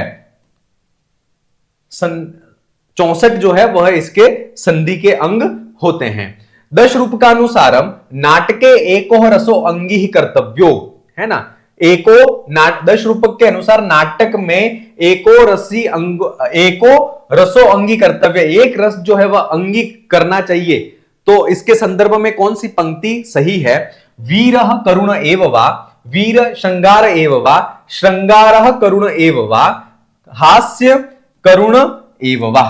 कौन सा जो है वह अंगी होना चाहिए? तो वीर श्रृंगार एव वा। विकल्प जो है वह 2 जो है वह सही आंसर है कि 10 रूपक के अनुसार वीर या श्रृंगार रस जो है वह नाटक का अंगी रस होना चाहिए। विकल्प 2 जो है वह इसका सही आंसर है। लास्यंगानि दशापि सन्निवेशः भवति। लास्यंगानि दशापि सन्निवेश जो है लास्य के जो 10 अंग हैं उनका सन्निवेश जो है वह कहां पर होता है? तो उस 10 लास्य अंग का सन्निवेश जो है वह भाण में होता है। विकल्प 3 जो है वह इसका सही आंसर है। रूपक जो है उस रूपक के 10 भेदों का वर्णन आपको 10 भेदों की परिभाषाएं जो है उसको भली भांति कारिका श्लोकों से सहित आपको पढ़ लेनी है। समवकारस्य कथा वस्तु कति नालिका विभक्ता। समवकार जो है उसकी जो कथा वस्तु है वह कितनी नालिकाओं में विभक्त होती है? देखिए समवकार जो है उस समवकार में 3 अंग होते हैं। कितने होते हैं? 3 अंक होते हैं और 3 अंक में जो प्रथम अंक की कथा वस्तु है, प्रथम अंक की जो कथा वस्तु है वह 12 नालिकाओं में विभक्त होती है। कितनी नालिकाओं में? 12 नालिकाओं में। द्वितीय अंक की जो कथा वस्तु है, द्वितीय अंक की कथा वस्तु जो है वह 4 नालिका में। कितनी नालिका में? 4 नालिका में। और तृतीय अंक की जो कथा वस्तु है, तृतीय अंक की कथा वस्तु जो है वह कितनी नालिकाओं में विभक्त होती है? तो 2 नालिका में। कितनी नालिका में? 2 नालिका में। ठीक है, तो इस प्रकार से ये समवकार की जो कथा वस्तु है इसका विभाजन होता है और 2 घड़ी बराबर 1 नालिका होती है। ठीक है, अगर नालिका से संबंधित प्रश्न नहीं पूछ करके अगर घड़ी का पूछ ले तो याद रखना प्रथम अंक की कथा वस्तु 12 नालिका या 24 घड़ी में विभाजित होती है।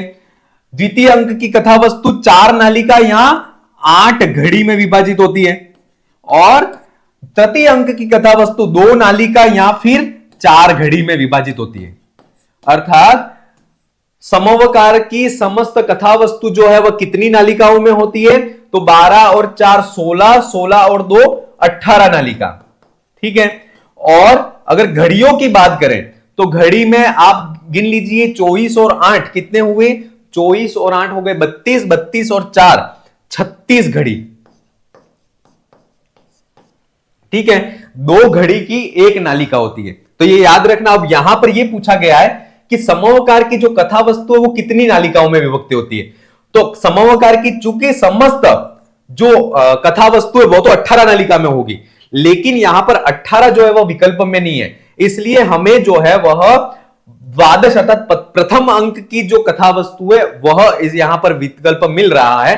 विकल्प 2 जो है वह इसका सही आंसर है, क्योंकि यहां पर या तो 12 नालिका हो, 4 नालिका हो या 2 नालिका हो, लेकिन 12 ही यहां पर विकल्प में है, इसके अलावा कोई विकल्प में नहीं है। तो हमको थोड़ा सा कॉमन सेंस लगा करके इस पर जो इसका आंसर है वह विकल्प 2 जो है वह सही मानना चाहिए। क्लियर हो गया? समवकार की कथा वस्तु जो है और प्रथम अंक जो है उसमें मुख और प्रतिमुख संधि का विधान होता है इसमें। क्लियर? समवकार जो है उसकी कथा वस्तु 3 अंकों में विभाजित होती है। 3 अंकों में प्रथम अंक की कथा वस्तु 12 नालिका या 24 घड़ी में होती है। द्वितीय अंक की कथा वस्तु 4 नालिका अर्थात 8 घड़ियों में विभाजित होती है। तृतीय अंक की कथा वस्तु 2 नालिका और 4 घड़ी में विभाजित होती है। और यहां पर जो है वह विकल्प 2 जो है वह इसका सही आंसर है। अगला प्रश्न, करुण अंगिरसात्मक रूपकम अस्ति। करुण जो है वह अंगिरस हो ऐसा रूपक जो है वह कौन सा है? तो ऐसा रूपक जो है वह करुण रस युक्त जो है वह व्यायोग है। व्यायोग रूपक में जो है वह अंगिरस या प्रधान रस जो होता है वह करुण रस होता है। विकल्प 3 जो है वह इसका सही आंसर है। काव्ये अव्यय संस्थान विशेषवत के। अब देखिए मम्मट ने जो है वह काव्य का लक्षण दिया, तो मम्मट के काव्य के लक्षण के समय विश्वनाथ जो है वह मम्मट के काव्य का लक्षण का खंडन करते हैं और उस खंडन में जो सदोषो पद है उस सदोषो पद का खंडन करते हुए वह कहते हैं कि किंच शब्दार्थयो सगुणत्व विशेषणम अनुत्पन्नम गुणानाम रसेक धर्मत्वस्य। अर्थात जो मम्मट है वह ये कहते हैं कि तद्दोषो शब्द सगुणो शब्द, जो मम्मट है वह काव्य का लक्षण जो है वह काव्य का लक्षण प्रस्तुत करते हुए कहते हैं तद दोष शब्दार्थो स गुणावलंकृति पुनः क्वापि। ये कहते हैं और वो कहते हैं कि जो शब्द और अर्थ जो कि अदोषों अर्थात दोषों से रहित है, गुणों से सहित है, अनलंकृत पुनः क्वापि अर्थात कहीं कहीं अलंकार से रहित होने पर भी उसके काव्यत्व का सर्वत्र तु सालंकारो क्वचित तो स्फुटालंकार विरहेपि न काव्यत्व हानि, अर्थात समस्त जगतों का अलंकार से युक्त शब्द और अर्थ हो लेकिन कहीं पर अलंकार से रहित शब्द अर्थ भी हो तो वहां पर उसके काव्यत्व में कोई हानि नहीं होती है, ऐसा मम्मट जो है वह कहते हैं। लेकिन उसके सगुणों पद का खंडन करते हुए विश्वनाथ जो है वह कहते हैं कि आपने जो शब्दार्थ है सगुणत्व विशेषणम अनुत्पन्नम, अर्थात आपने जो शब्दार्थ का जो सगुण विशेषण दिया है ना, वह अनुत्पन्नम, वह सही समीचीन नहीं है, क्योंकि गुणानाम रसैक धर्मत्वस्य, अर्थात जो सगुण जो विशेषण है ना, गुणानाम रसैक धर्मस्य, अर्थात जो गुण है उन गुणों का जो रसत्व जो धर्म है वह रसत्व धर्म तो शब्दार्थ का नहीं है अपितु वह गुणों का धर्म कहा गया है। इसलिए जो रसत्व जो है ना, जो सगुणत्व धर्म है वह शब्द और अर्थ का धर्म है ही नहीं। तो आप किसे कह रहे हो कि जो सगुण है वह शब्द और अर्थ वह काव्य का लक्षण है? वह नहीं हो सकता है, क्योंकि वह तो उनका लक्षण है ही नहीं, अपितु रसत्व जो धर्म है वह तो गुणों का धर्म है। और वृत्ति में भी कहा है कि शब्दार्थ हो सगुणो इत्यनेन गुणाभिव्यंजको शब्दार्थो काव्य प्रयोज्यावित्यभिप्राय, अर्थात अगर आप शब्दार्थ सगुणो ये पद कहते हुए ये इसको स्पष्ट करते हुए कहते हो कि जो गुणाभिव्यंजक शब्द और अर्थ जो है वह काव्य के लक्षण है, अगर आप ऐसा कहते हो कि शब्द और अर्थ जो कि गुणों के अभिव्यंजक जो शब्द और अर्थ है वह काव्य के लक्षण है, तो वह भी समीचीन नहीं है।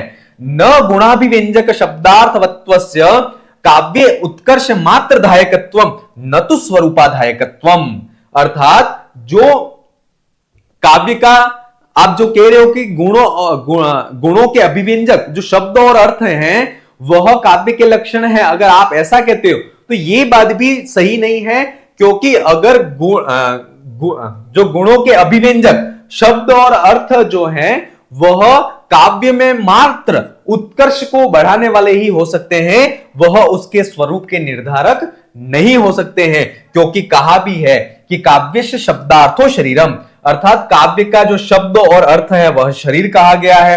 रसादिश्च आत्मा, और अर्थात रस आदि जो है वह आत्मा कहे गए हैं, और शौर्यादि जो है वह गुण, जिस प्रकार से आत्मा के शौर्यादि जो है वह गुण कहे गए हैं, उसी प्रकार जो गुण है वह काव्य के शौर्यादिवत कहे गए हैं।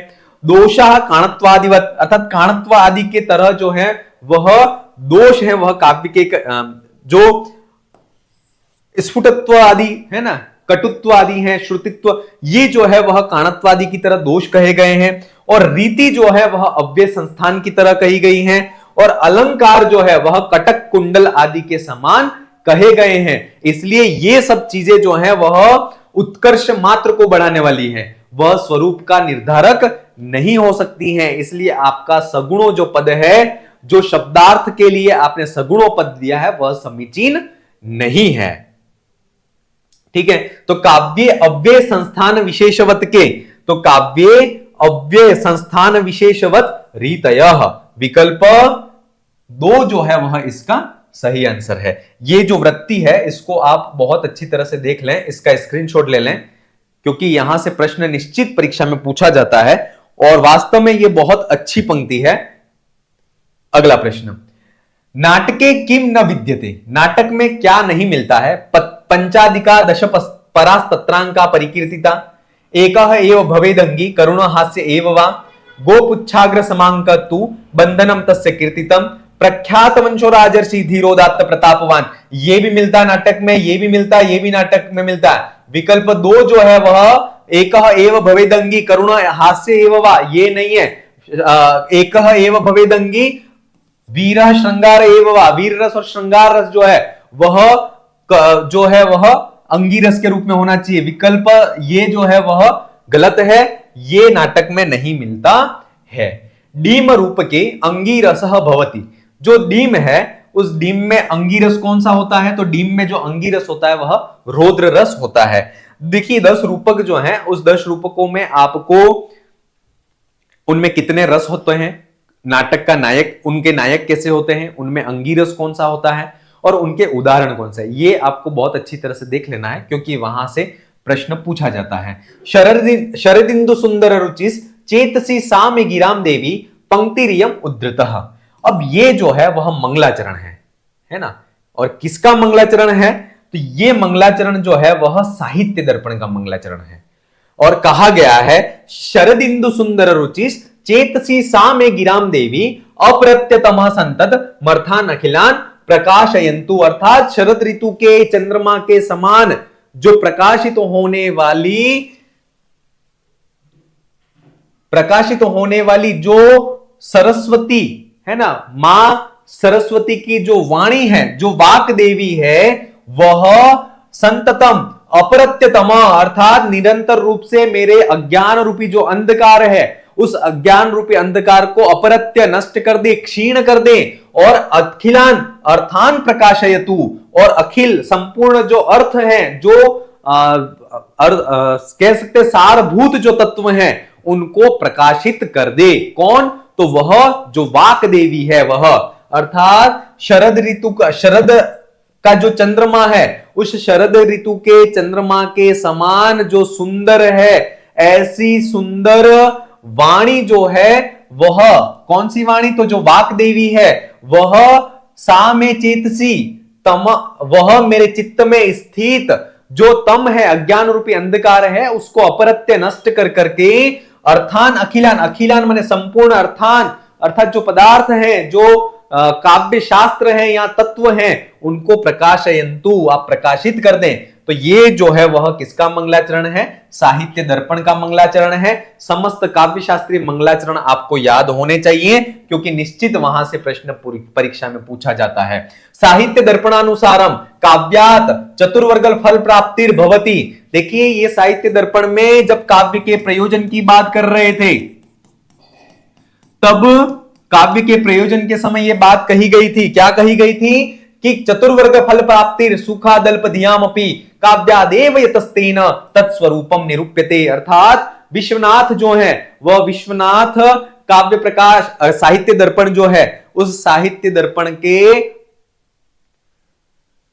लिखने का प्रयोजन को स्पष्ट करते हुए कहते हैं कि चतुर्वर्ग फल प्राप्ति, अर्थात जो धर्म अर्थ काम मोक्ष 4 प्रकार के पुरुषार्थ हैं उन चतुर्वर्ग के फल की प्राप्ति सुखात सुखपूर्वक अल्पम धियामपि, अर्थात जो अल्प बुद्धि है उन अल्प बुद्धि को सुखात बहुत आसानी से 4 जो धर्म अर्थ काम मोक्ष हैं उनके फल की प्राप्ति आसानी से हो जाए। काव्याद एव यतस्तेन, अर्थात वह 4 वर्गों की फल की प्राप्ति जो है वह अल्प बुद्धि व्यक्ति को सुखपूर्वक काव्य से होती है। इसलिए यतस्तेन तत्स्वरूपम निरूप्यते, इसलिए तत्स्वरूपम उस काव्य के स्वरूप को निरूपित यहां पर कर रहा हूं। तो ये काव्य का प्रयोजन जो है वह आपको यहां पर प्रस्तुत किया गया है। काव्य के प्रयोजन की जब चर्चा करें तब काव्य प्रकाश का जो प्रयोजन है वह भी बहुत महत्वपूर्ण है ना। काव्यम यस्य अर्थ करते व्यवहार विदेशी वेत रक्षते सद्य पर निवृत्ते कांता सम्मितयोप देश युजे, ये जो है वह भी काव्य प्रकाश का काव्य प्रयोजन बहुत इंपॉर्टेंट है। और इनके 6 प्रकार के जो प्रयोजन है, कविनिष्ठ कौन से हैं, हृदयनिष्ठ कौन से प्रयोजन है और कौन सा मुख्य प्रयोजन है इसमें, ये सारी चीजें आपको याद होनी चाहिए। रिटन एग्जाम में नहीं तो इंटरव्यू में भी ये चीजें पूछी जाती हैं। तो इसका उत्तर होगा वह होगा अल्पधियाम। साहित्य दर्पणानुसारम काव्यात चतुर्वर्ग फल प्राप्तिर भवति, तो अल्पधियाम चतुर्वर्ग फल प्राप्तिर भवति। ठीक है। मम्मटस्य काव्य लक्षणम विश्वनाथानुसारम दूषितम अस्ति। मम्मट का जो काव्य लक्षण है वह विश्वनाथ के अनुसार कौन से दोष से दूषित है? तो मम्मट के काव्य लक्षण विश्वनाथ के अनुसार अव्याप्ति दोष से दूषित है ना, क्योंकि वह लक्षण जो है वह लक्ष्य के साथ में अलक्ष्य में भी घटित होता है। इसलिए यह जो है वह कौन से दोष से दूषित हो गया लक्षण? तो अव्याप्ति दोष से दूषित है। अगला प्रश्न, न्यक्कारो हयमेव मे यदरयस्तत्राप्यसो तापसः इत्यस्मिन् पद्ये दोषः अस्ति। देखिए, जब मम्मट जो है वह अपने काव्य लक्षण को प्रस्तुत करते हैं, तद दोषो शब्दार्थो सगुणावलंकृति पुनः क्वापि, है ना। तो यहां पर जो अदोष पद है, उस अदोष पद को प्रस्तुत करते हैं, वहां पर जो है वह ये कहते हैं कि जो काव्य शब्द और अर्थ, ऐसे शब्द अर्थ जो दोषों से रहित हैं, वही काव्य का लक्षण है, ये मम्मट का कहना था। तो विश्वनाथ ये कहते हैं कि आपका ये जो अदोषो पद है वह भी जो है वह दूषित है ना, दोष से दूषित, अव्याप्ति दोष से दूषित है। क्योंकि आप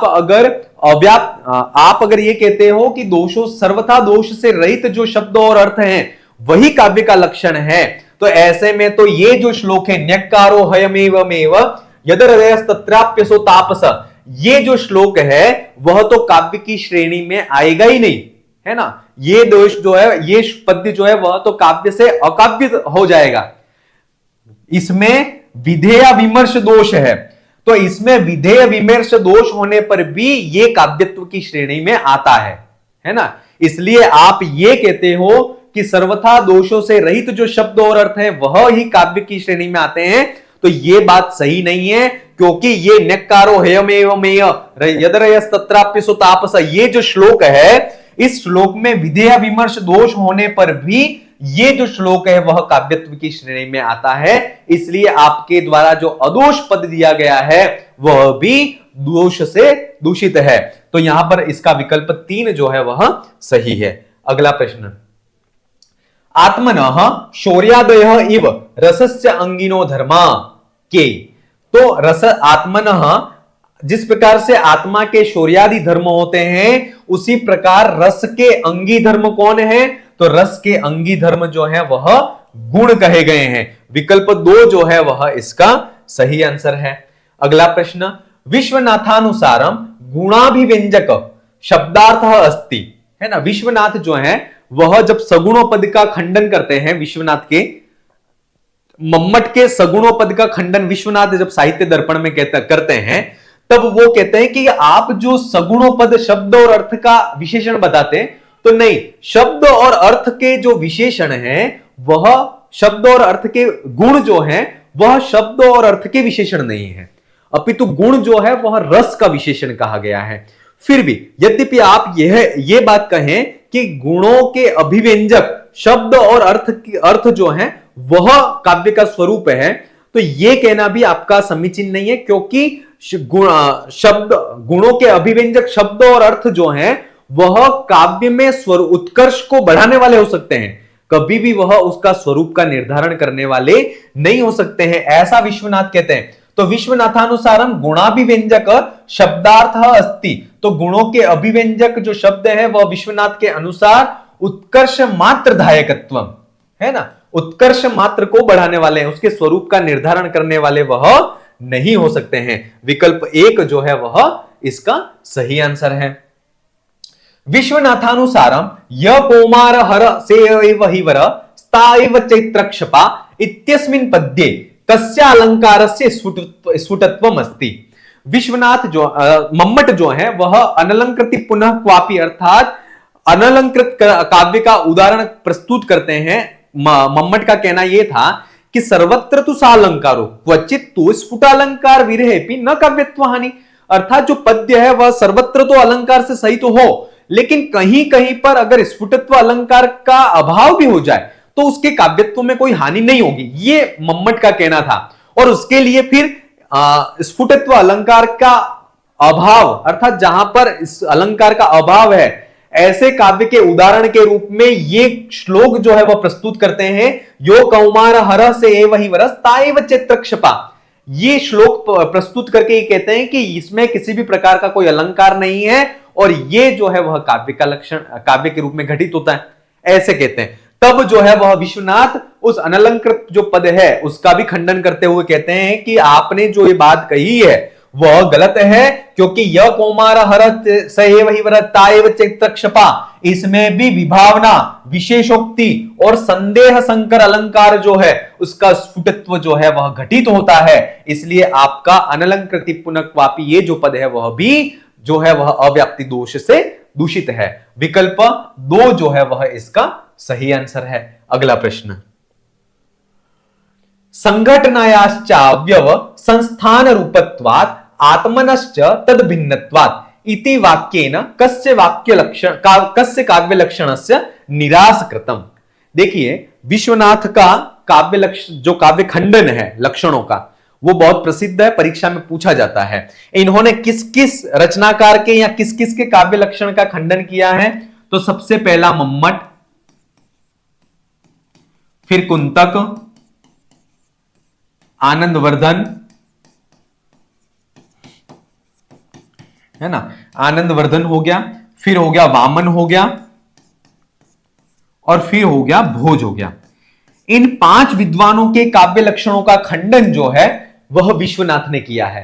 तो किसके खंडन के समय इन्होंने यह कहा था संघटनायाश्च अव्यव संस्थानवत्, है ना, संस्थान रूपत्वात् आत्मनश्च तद्भिन्नत्वात्, अर्थात जब वामन जो है वह वामन कहते हैं रीतिरात्मा काव्यस्य, अर्थात वामन का काव्य का जो है वह कहते हैं काव्य लक्षण कहते हैं यत्तु वामनेन उक्तम रीतिरात्मा काव्यस्य, अर्थात जो रीति है वह काव्य की आत्मा है, ऐसा वामन कहते हैं। फिर कहते हैं विश्वनाथ इति तन्न, लेकिन वह जो बात है वह समीचीन नहीं है, क्योंकि रीते संघटना विशेषत्वात्, अर्थात जो रीति है वह तो संघटना विशेष रूप में है, अर्थात पदों की संरचना विशेष रूप उसका स्वरूप होता है, इसलिए वह संघटनायाश्च अव्यव संस्थान रूपत्वात्, और जो संघटना अर्थात पद संरचना जो है वह तो उस अव्यय संस्थानवत होती है, अर्थात पदों की संरचना रूप में होती है संघटना, तो वह आत्मनश्च तद्भिन्नत्वात्, तो वह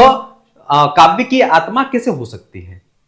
इसलिए वह जो आपका रीति काव्य की आत्मा है यह कहना भी जो है वह सही नहीं है, क्योंकि रीति जो है वह तो काव्य की संघटना विशेष रूप में होती है, और संघटना जो है वह अव्यय संस्थान रूप होती है। तो अव्यय संस्थान रूप होने से वह काव्य की आत्मा कैसे हो सकती है? इसलिए वह काव्य का लक्षण नहीं हो सकता है। तो यहां पर जो है वह इन्होंने किसका खंडन किया है? तो इन्होंने विकल्प 4 जो वामन है उन वामन के लक्षण का जो है वह खंडन किया है। विश्वनाथानुसारम उत्कर्ष हेतवः न प्रोक्ते, तो उत्कर्ष हेतव के तो गुण अलंकार रीति जो है, गुण अलंकार रीति ये तो जो है वह उत्कर्ष के हेतु कहे गए, लेकिन दोष जो है वह काव्य में उत्कर्ष के हेतु नहीं है। विकल्प 4 जो है वह इसका सही आंसर है। काव्य प्रकाशे काव्य सृष्टिया विशेषणम नासति। अब जब काव्य प्रकाश का मंगलाचरण कर रहे थे तो कवि जो है वह काव्य सृष्टि और ब्रह्मा रचित जो निर्मित जो सृष्टि है, लोक भौतिक जो सृष्टि है, उन दोनों की जो है वह उपमेय उपमान के आधार पर तुलना करते हैं। तो जो काव्य सृष्टि है उसके विशेषण को कहते हैं नियतिकृत नियम रहिताम राधेकमयी मन्नेन पर रूपाम नवरस रुचिरा निमित्ति माददेर भारती कबीर जयती। तो इसमें नवरस रुचिरा निमित्ति ये है, अनन्य परतंत्रम ये भी सही है, आह्लादेकमयी ये भी सही है, लेकिन नियतिकृत नियम संहिता ये जो है वह काव्य का काव्य सृष्टि जो कवि काव्य सृष्टि है उसका ये विशेषण नहीं है। विकल्प 1 जो है वह सही आंसर है। अगला प्रश्न, काव्य प्रकाशे भारती कबीर जयती इत्यत्र जयति पदम अस्ति। ये जयति पद जो है वह जयति इति नमस्कारार्थकम, अर्थात वृत्ति में ये कहा है कि ये जयति पद जो है वह नमस्कारात्मक है। विकल्प 3 जो है वह इसका सही आंसर है। अगला प्रश्न, शिवेतरक्षते, है ना, शिवेतरक्षते प्रयोजनस्य स्पष्टार्थम उदाहरणम दत्तम। देखिए, काव्यम यश से अर्थ कृते व्यवहार विधे शिवेतरक्षते सद्य पर निवृत्ते कांता संमितयोपदेश युजे। ये 6 काव्य के जो प्रयोजन है उन काव्यों के प्रयोजन को स्पष्ट करते हुए 6 काव्यों को प्रयोजनों को स्पष्ट करने के लिए 6 उदाहरण दिए गए हैं। तो इसमें इस शिवेतरक्षते इस उदाहरण को स्पष्ट करने के लिए क्या उदाहरण दिया है? तो इसके लिए इन्होंने उदाहरण दिया है आदित्यादेर मयूरादीना मिव, अर्थात जो मयूर आदि जो कवि हैं उन्होंने सूर्य शतक को लिख करके जो कोड हैं उन कोडों का निवारण किया।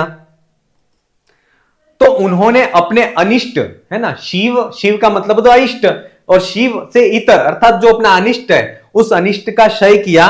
तो इसका विकल्प 4 जो है वह इसका सही आंसर है। और 6 प्रयोजनों के जो समस्त विशेषण है उसको भी आपको देखना है। याम विना काव्यम न प्रसरेत प्रसृतम वा उपहसनीयम स्यात् इत्यत्र याम पदेन तात्पर्यम अस्ति, है ना। शक्ति, निपुणता और अभ्यास ये 3 काव्य के हेतु कहे गए हैं। और उसमें शक्ति को स्पष्ट करते हुए कहते हैं कि कवित्व बीज रूप जो संस्कार है वह शक्ति कहलाता है, और उस शक्ति के बिना जो काव्य है उस काव्य का प्रसार नहीं हो सकता। और कोई अगर करने का प्रयास भी कर ले तो वह सिर्फ उपहसनीयम, सिर्फ हंसी मजाक का ही पात्र हो सकता है। तो यहां पर याम पदेन, इस याम पद के बिना, याम बिना काव्यम न प्रसरित, तो याम का मतलब है किसके बिना काव्य नहीं प्रसरित हो सकता है, तो शक्ति के बिना। विकल्प 1 जो है वह इसका सही आंसर है। ये सारे प्रश्न जो हैं वह आपको काव्य प्रकाश की वृत्तियों में से उठा करके दिए गए हैं, इसलिए वृत्ति को आदत डालो कि वृत्तियों को भली भांति पढ़ने का हम आदत रखें। तद दोषो शब्दार्थो सगुणावनलंकृति पुनः क्वापि इत्यत्र तद पदेन तात्पर्यम अस्ति। तद अदोषो, तद मने वह जो काव्य है वह दोष, अदोषो दोषों से रहित होता है, सगुणों गुणों से सहित होता है, अनवलंकृति पुनः क्वापि अर्थात सर्वत्र तु सालंकारो, समस्त जगह पर तो अलंकार से सहित, परंतु कहीं पर स्फुटत्व अलंकार के रहित होने जाने पर भी उसके काव्यत्व में कोई हानि नहीं होती है। तो यहां पर तत्पद का जो पद अर्थ है वह तद अदोषो शब्दार्थो, तो तद का मतलब होता है वह होता है काव्यम। तद मने वह काव्य जो है वह दोषों से रहित, है ना, और तद मने वह काव्य जो है वह दोषों से रहित, गुणों से सहित और अनलंकृत शब्द और अर्थ जो है वह काव्य के लक्षण कहे गए। तो यहां पर जो है वह विकल्प 2 जो है वह सही आंसर है। अगला प्रश्न,